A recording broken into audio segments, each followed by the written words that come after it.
meeting. Let's go forward with Ms. Roy with item 1.1, please. Thank you, Mr. Levinstein. Item 1.1 is the monthly claims auditor report. Mr. Duray, do you have any questions on that? No, I've read it. I'm good. I'm good. Okay, I'm good. Okay. Item 1.2 is the monthly bills and reports. Any questions there, Mr. Jones? I just have a comment, and just so that the public knows and understands it, and I'm just clarifying that the transfers here are 6 million to the excellence for excellence. What is that? C4E. That you contract for We excellence. shifted funds into those salary codes. Okay, so, but it was approved last month by the Yes, board. it was. Okay, and the same with the 12 million to ESSER funds that were transferring. We're not transferring 12 million of ESSER funds. To the ESSER account or drawing from the ESSER account? No. So what is that 12 million that we're changing that's in ESSER, the ESSER items? There's a budgetary transfer in the special aid fund to record changes as per the FS10A amendment to the ESSER grant. So it's reallocating funds within the ESSER grant. There was a bit of confusion in the last time around because people thought we were moving between funds. We don't do that. There's no transfer between funds. Okay. Okay, that's what I want to clear up my confusion, to understand. No Okay. transfers between funds. All right, thank you very much. And the only other point was athletic transportation, that really was bumped up. Is that because we had a problem getting some transportation? I would not say it's totally attributable to that. We've seen our prices go up this year. We've also taken some additional trips and competitions. So between the increase in price, having to go out and quote some of the items that were not bid, those are the things that start to accumulate. But the transfer into the budget line was associated with the fact that it was significantly underfunded for what the need would be for the year. So we've had to increase that one a couple of times now. Okay, all right, thank you very much. Okay, you can go forward, please. Item 1.3 is a property tax refund based on court order. Mr. Duran? No, it's court order. Yep. Yeah. Correct. Okay, Item Well- 1.4 is another tax refund based on court order. okay. Good with that. We received another one this afternoon that will come forward at the next meeting. Okay. Item 1.5 is to declare equipment obsolete and authorize disposal. Okay, Mr. Duran, any questions on that? No. Nope, go ahead, please. Item 1.6, make a contract with APOC Therapeutic Services for our Exceptional Learners Division. Okay. Mr. Doré, you No. good with that? I read it. That's fine. Okay. That's good. We're good with that. Item 1.7 is a change order associated with construction project at Vales Gate. This is in alignment with some modifications to the interior walls of the addition to ensure that all the spaces would be instructional usable as needed by the building. Mr. Doré, do you have any questions? No, I think we've discussed that. Good. Yeah. Mhm. So that is both for drawings and for construction increases, correct? This one is strictly for the construction increases. The one that you saw at the last board meeting was for the architectural fees. All right, thank you. 1.8. 1.8 is a resolution to accept a donation. This is one we're really excited about. They're donating, it's from the Soul, they're donating a number of sneakers, tennis shoes for our students, particularly our mini picnic and evento students. That's something that's been worked on by our Office of Equity and Access. Wow. That's great. Mhm. Mr. Doré, No, 80 pairs of shoes. We're good. okay. So now the next few items are technology-based items. That is correct. Okay, if we can go ahead with So them, and maybe if it's possible, just a quick couple of sentence description of what they're here for. So in item 1.9, this is to purchase a 5-year agreement with ClearPass. What ClearPass does is it allows us to put some parameters on access to our network. It's something that we have seen within our cybersecurity audit. It's something that allows us to control who has access and when and for how long. So our students have access instructionally to our teachers, but sometimes when we have guests in the network, sometimes there's a password. This is a way for us to automate it and to secure it better, and also to manage who has access when. Mr. Dory, any questions? Okay, No, I'm good. next one. Please. So item 1.10 is to execute an agreement with CDW for the purchase of Promethean boards. So this takes care of two different things. We have Promethean boards that are coming to end of life that need to have replacement. We also have Promethean boards that are needed in the new Vail Skate space, and there's some work that needs to happen around that. As we put together new classroom and new spaces, we want to make sure that they're equipped. So this kind of takes care of both of those concerns. Mr. Dory? Is this off a state contract? Is that, Yes, it is off a state contract. okay. Okay, Item 1.11 is an RFP bid for Power School. So what we did to try to actualize savings for the district is to work out multi-year contracts. So the next several agenda items that you will see is really looking at programs that we use often and trying to see if we can actualize some of our one-time funding to get a better price. So this is for Naviance. We currently use Naviance for post-high school planning, records renewals, as well as school board and applicant tracking. So this is not just for 1 year, it'll be a multi-year. What will happen after this is the initial pricing that they gave us for it. We still have to go through contract negotiations, and that will be executed by our legal team and myself to solidify 5 years worth of services. The prices will not go up. The prices will not go Here's up. the max. Mr. Dory? Understood.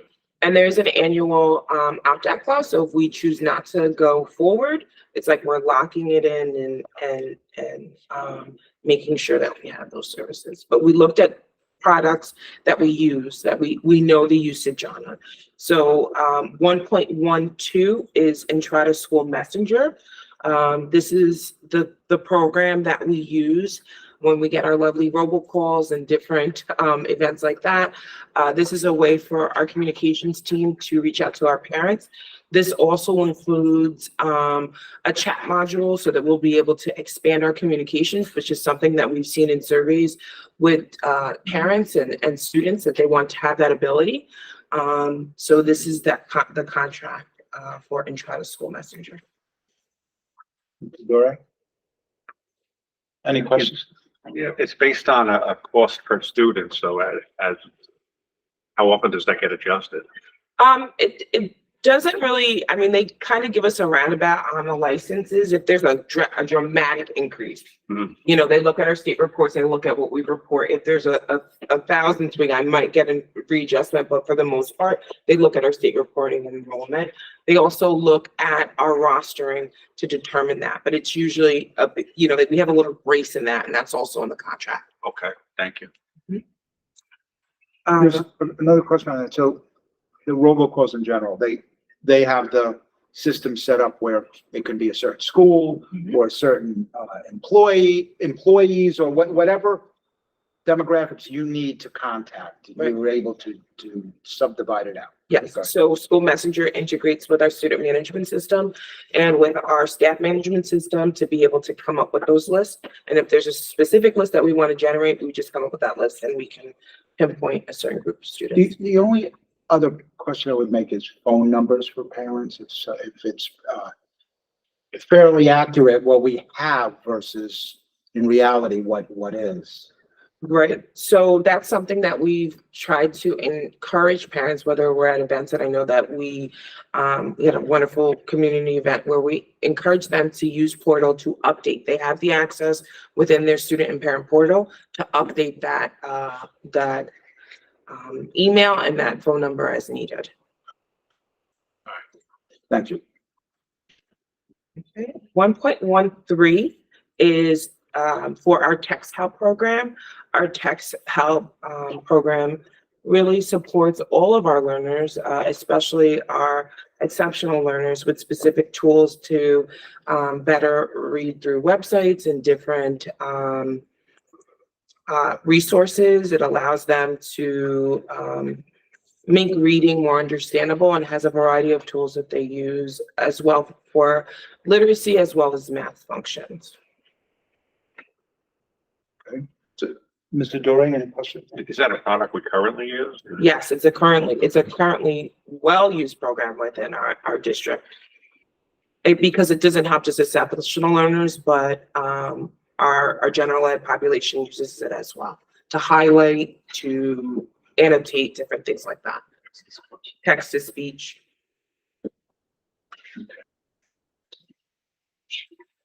The next resource in 1.14 is Discovery Education. This is a learning platform that gives resources to teachers to expand further subjects and topics from math to ELA. And it is for K-12. So K-12, there's different resources at grade levels that will align to the current curriculum that we currently use. We are currently using this program throughout the district, K-12. Okay, Mr. Doreen, any questions? At the end of it, it has a optional add-on resource, hourly professional learning packages. What is? So what I did for this, so with the RFP, they kind of give you everything, and then we choose what we need to use for our district. So in this, what we'll be seeking in our contract is the K through 12 daily learning platform, and to have a certain amount of professional development hours throughout that time of the contract. So that would mean that a person would come in, they would either support our teachers, or if there was a specific subject that curriculum and instruction wanted to expand with a feature, that gives us the ability to have a Discovery Ed come in and do professional development. Guess that's what I'm trying to understand. 4 hours, $3,000. Is that one person coming in and offering 4 hours of instruction? Well, that's going to be remote, and it'll be professional development. So curriculum and instruction will say, for instance, we are implementing a new math curriculum, and we're going to need support around fractions, let's say. It's going to say, okay, professional development, we would like you to do a 1 hour remote or a 2 hour remote professional development, highlighting this part of your resource for our teachers or for our directors. So that's what that would do. All right, understood. Thank you. Okay. 1.15 is for the instructional support tool for BrainPop. So this is a well-used program. It is expanded for BrainPop Junior, so it's K through 12, as well as L programming. I'm sorry, K through 8, as well as our L population. There is a Spanish language section of this, and it really, again, is a resource that can be used cross curriculum, and it helps teachers put together resources, quizzes, different assessments, as well as just making sure that they have access to topics to build and deepen and strengthen understanding around certain content in the curriculum. Mr. Doreen, any questions? No, I'm good. So I just have a general question on a bulk of your items are supported by PRISA funds, which do have an end date at some point or a maximum amount.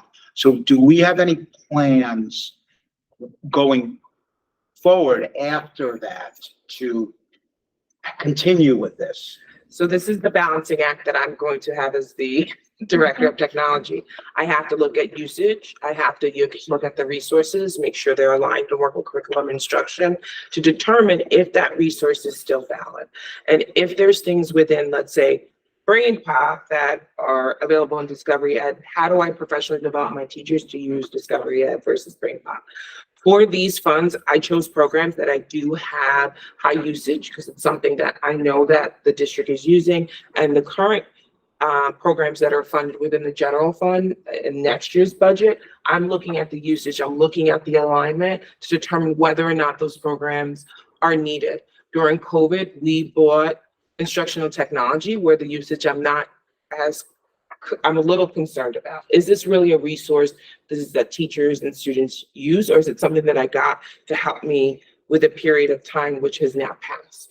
So with the budgeting approach that we're using, I always use the zero base because I need to look at usage to determine whether or not it's a feasible product. That is what I will be doing to see how I can balance the budget in a sense. Well, I mean, usage might be based on how popular it is or how it's publicized to our employees and Right. our teachers to go forward with it. The only reason I ask that question is because it's approximately $1 million for all of these. So it's not something that, oh, we could just fund next year if we don't have the resources for it. Yeah. So, Mr. Lovelace, it's not just evaluating the current programs that we're using with the CURSA funds, it's all the programs. We have to do a comprehensive evaluation of all of our programs this year to identify what's working, what's not, what's being used, and what's really impacting student learning, and then make some decisions. And we do have other federal funds that can compensate for some of these programs. It would just be a removal and a switch, kind of like move from point A to point B. But it's going to take a comprehensive evaluation of things that are purchased through the title funds, things that are purchased through the general fund, supplementary resources to our kids. and things that we've had for many, many years Sure. that may possibly, We're going to check it out. are not used well. Got to impact the life of the child. Right. So, okay, all right. Okay. So I believe that's it for open session. Yes. So now we have executive session to discuss employment contracts with certain firms. Yes. Okay,